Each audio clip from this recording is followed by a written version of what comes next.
If I was going to go enroll in, apply or get into an HVAC trade school, what could I expect inside that HVAC trade school? Once you get into a trade school, the trade school, depending on how it's set up, depending on the length of time, typically you're going to start out with your basics, your fundamentals, your thermodynamics, all the things, the science behind what HVAC is. Then you're going to get into heating.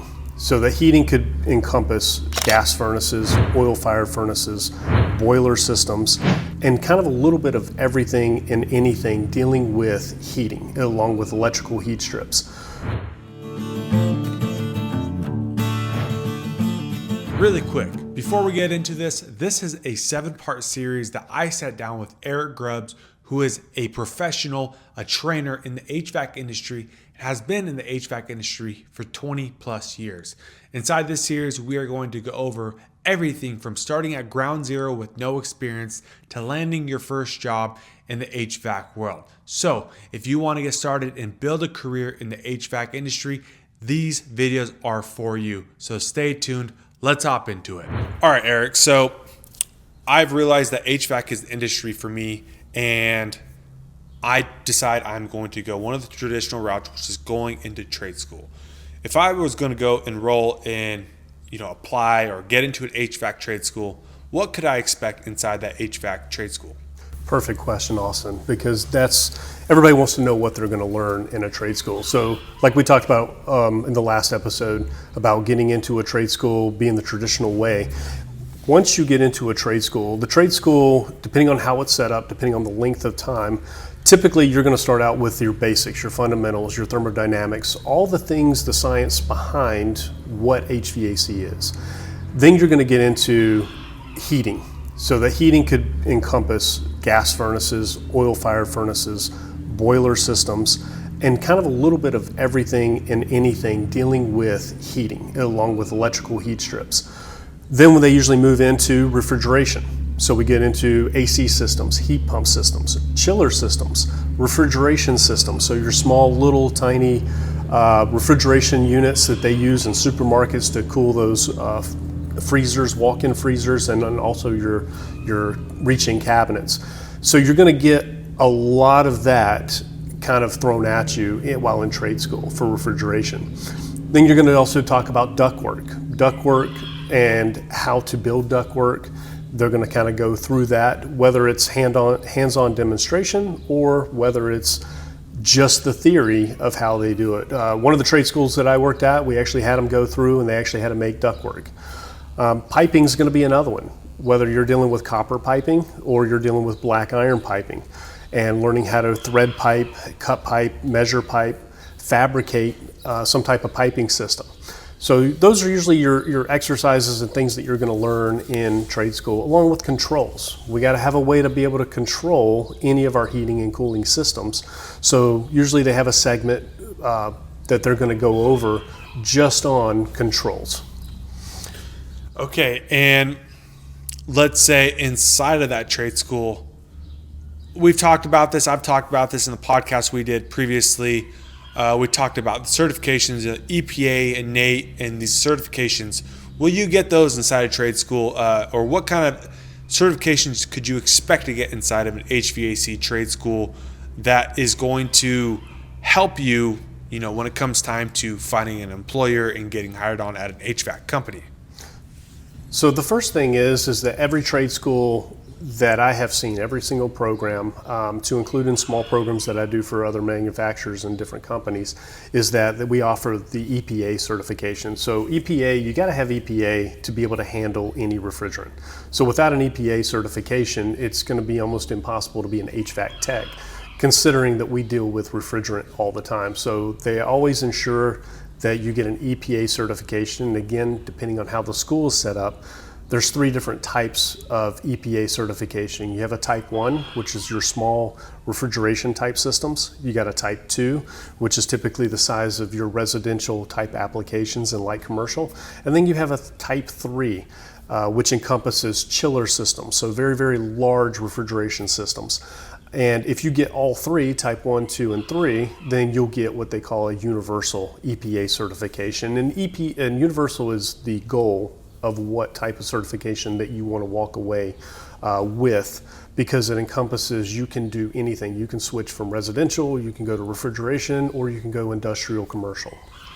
And EPA stands for what again? Environmental Protection Agency. And like you were saying, that certification, if you get the universal one, type 1, 2, 3, that's good across country. It's not subject to, hey, if I test, in Arizona, it's only good in Arizona. It's good. That certification's good across the country. So if I wanted to go from Arizona to Florida, that EPA certification is going to be good. It is good. It doesn't expire. So there's not an expiration date on it. So once you get it, you've got it for life. And two, EPA has multiple different things. And the one we're talking about specifically is the EPA 608. So 608 encompasses everything for HVAC except for vehicles. So the HVAC system that's inside of a vehicle underneath the hood, that's under a different EPA certification. So if you get licensed in the 608, you still can't work on vehicles because that's under the automotive aspect.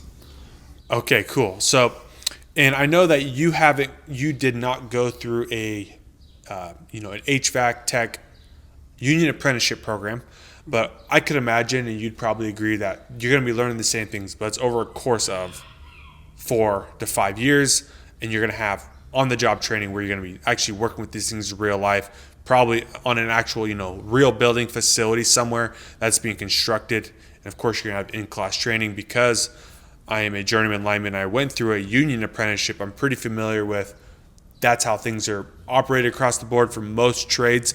So, but of course, you're going to be getting paid, and it's going to be, like I said, it's probably going to be a 7,000 to 8,000 hour program that's going to, about 4 to 5 years.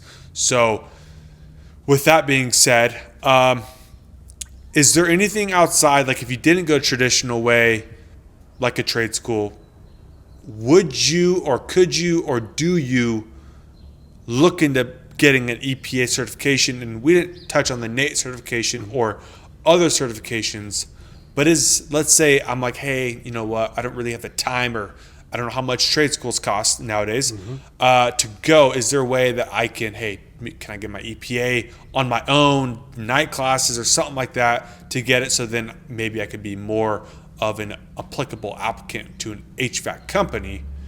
Can I do that route? You can, absolutely. Especially, let's say what we talked about earlier about getting in with a company and you don't have no experience, you're learning on the job, things of that nature. And one of the things you would have to get was the EPA testing.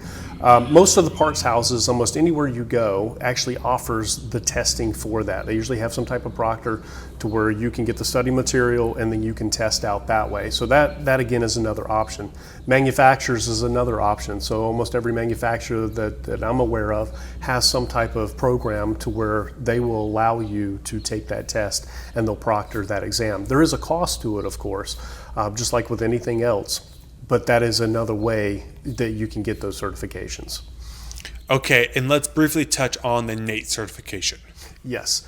So on NATE, which stands for North American Technician Excellence, it's one of the most prestige certifications you can get in HVAC. And it tests your knowledge on a wide range of everything, a little bit of construction, controls, refrigeration, heating, and just kind of ties it all together. It is a very difficult test, and it's designed that way intentionally, that way that they want to make sure that we're not giving out NATE certifications, right? It's going to be for those that have really put in the time, really have a good understanding of what that means to be able to get that type of certification. And with NATE, some of the trade schools actually have started incorporating it to where they allow the students to be able to take those tests while they're in trade school. Same with manufacturers now. Manufacturers are now become proctors of NATE to where they can also take those tests if someone didn't go through a traditional trade school. Okay, so if you were starting out, would you worry about the NATE certification?